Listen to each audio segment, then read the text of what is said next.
are joined by the folks from Festival Inspire. We've got Lisa Griffin here, and we've got Matt Williston, the co-creators, the co-founders, I suppose would be the way to put it.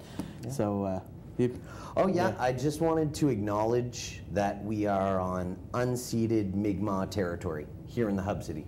Just wanted to make that acknowledgement. We will certainly keep that in mind as we continue this this interview. But that actually raises a really important point about rights of the various peoples here and everything that comes with that. As much as it's kind of a curveball to some of us, perhaps myself, in getting that. You were right about making that point right away. There you go. You're entirely correct. Just wanted to say that. Just wanted to open up with that. No, thank you. Thank you for that opportunity. It sets a good tone. So Matt, you are the creative director. So let's get creative. What's the third annual one? What do we got coming up? Whew, the list that's a big one, eh? It's a big one. There's a whole website about it. You can go check out there, festivalinspire.com.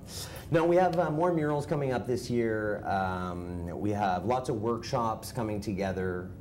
Lisa's put together an eco model this year for the festival, which is different and new to reduce our waste output. She might want to talk about that a little more.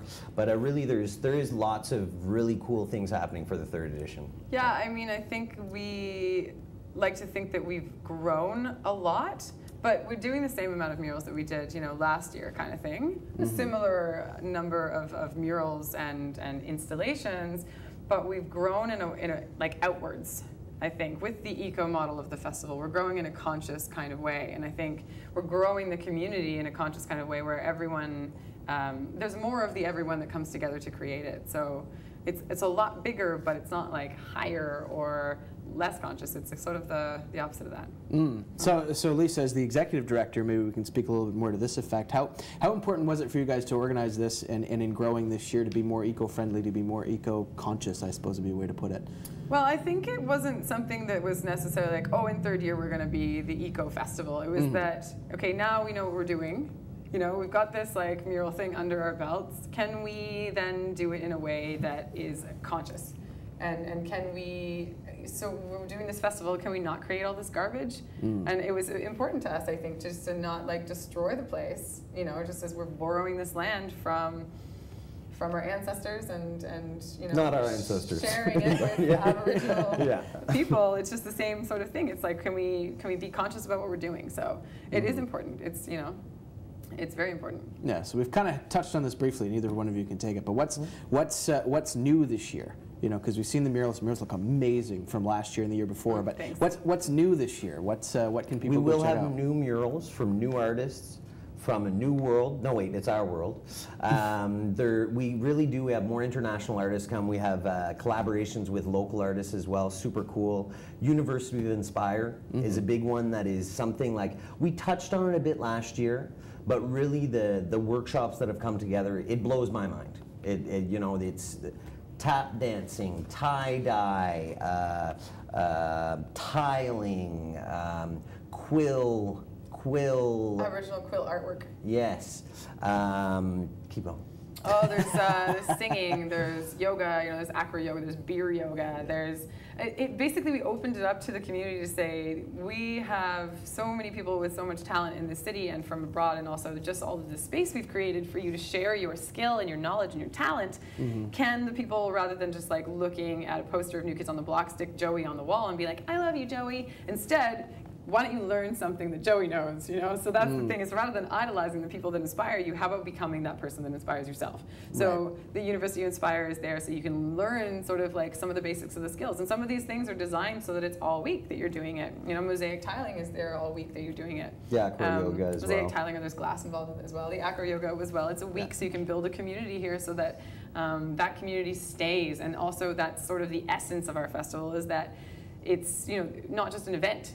It's something that redesigns the city from the inside out, from the bottom up, from the grassroots of the people who are here, who live here, who want to live in a cool city, like cool city in the Maritimes.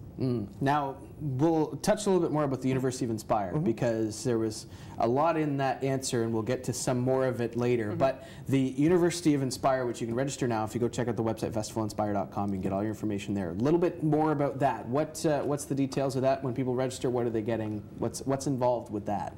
So we're using Eventbrite for that one for sure. So you sign up and there's a small cost on some of the classes just because it does come along with materials or some people's travel for them to be able to come down. But a lot of them are free. And that's it. You just RSVP that you want to go, sign yourself up, and just go check it out. It's, you know, there's no enrollment thing that you have to fill out about, well, I, you know, did one project this one time. There's none of that. You're interested in something, go check it out. We're really trying to make it easy and accessible for the people to have access to this cool stuff that's going on. And I think we now have 5 different locations where they're happening, you know, and once again, it's all on the website, but you know, some of them are outdoors, some of them are in a space that we've rented for a month on the corner of Botsford and St. George. If you're driving by, you'll see some big Inspire letters there.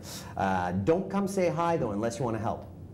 And I think it's fair to say as well, you and I, or Uni, and Assomption Vie have helped us a little bit with funding in order so that we can transfer this funds, to make these things, transfer the funding to the artists and to the people with the talent who are able to give the workshop so that we can allow it to be free for the public. And that really is a good point that Lisa brings up about having these partnerships with people. You know, she just mentioned 2 of them, but the list goes on and on and on. It's Petitcodiac Watershed Alliance, it's RBC, it's Supercuts, it's, you know, we have, the list is huge of sometimes small businesses, sometimes larger corporations that are ready to help us out because they believe in what we're doing, you know, and that's encouraging, and it allows for us to be able to do this. Yeah, people with venues, like the Capitol Theatre has given us a venue for the Empress that we're using for some of the bigger events that are happening during the University of Inspire, and that's a point too, is like venues, you know, like our festival wouldn't exist if it wasn't for the 2 first people who gave us walls. We had 2 people say, yeah, I'd like this city to be more beautiful, I'd like some color on my wall, and that's where we did the first 2 tester murals. So a lot of people do a lot for the festival to make it happen. And let's expand on that, because you guys have an amazing cradle of volunteers that have really helped you guys out in that. So let's talk a little bit more about what the volunteers are doing. We just before we were here, we cut out of our volunteer meeting. So we wrangle up all. So what you're saying is you have no idea. Oh, no, I got to look them all in the eye and say thank you. And I was like, okay, bye, figure it out. No, really, we left probably, there was over 40 volunteers there all getting together, and that's about half or somewhere around half, and it usually ends up being around 100. And you know, we couldn't do what we do without the volunteers as well. You know, we're 2 pretty driven people, but at a certain point, you gotta ask for a little help. Yeah, capacity is 2 humans or something like that. They do a lot of the things where they speak to the public about things. They're very well informed. They bring things where they need to go. They make sure the artists are fed. They make sure we're fed. There's a lot of really important jobs in there that we would just die during Inspire if we didn't have our volunteers. Yeah, and it is July 10th to 16th. So all of the events are in that week or thereabouts. Again, check out the scheduling, festivalinspire.com. That's the place where you can get everything. Now, there's a lot of screenings as well that are worth checking out. There seems to be one a day from the looks of things. There's one that we had people from Sit Right Short on our show earlier, and that screening is on Wednesday, which would be definitely worth checking out because we've heard a little bit more about the concept. So what other screenings are there for this week for people to go check out? I'm really excited about Monday. Monday at the Empress, that's the partnership Lisa was just talking about. So Monday at the Empress, we're doing Sky's the Limit. It's its first North American showing, am I right? Screening? It's the first North American screening, I think, from a director in France. And it talks about extreme muralism. So it talks about, you know, it touches on what we're doing at the university. Because we are painting the La France building, the residence there, the highest building that they have. It's 11 stories. It'll be Moncton's largest mural to date, highest mural. That's very exciting. So it touches a bit on that, what's going on in the worldwide scale. So what that means is that people can get educated to what we're doing, and it's not our idea. The contemporary muralism is not of our brain. You know, we've facilitated for it to happen here in Moncton and now in Petitcodiac, But really, there's a worldwide movement that's going on. So it's important for people to get educated too, and so they'll know how much work, and they'll know the meaning, and they'll know that they can research more and find out more. You know. Yeah, and so this director, Jérôme Thomas, has given us the rights to screen his film for this North American premiere, and he's also going to be Skyping in to the panel discussion with our artists afterwards who are going to be talking about the meaning behind their art. So for us, that's really, really important. And I think we're breaking something here. You know, it's like a bit of a seam between like everybody understanding what it means rather than just being a mural. And then on the Tuesday night, we have a really important documentary screening as well. Did you want to talk about that one a little? Yeah, little sure. more? So you got about 40 seconds. Just recap it real quick. Maud Real Barlow-based quick. film called Water on the Table, and we have it followed by a panel discussion of local water warriors who are fighting for our water to be public.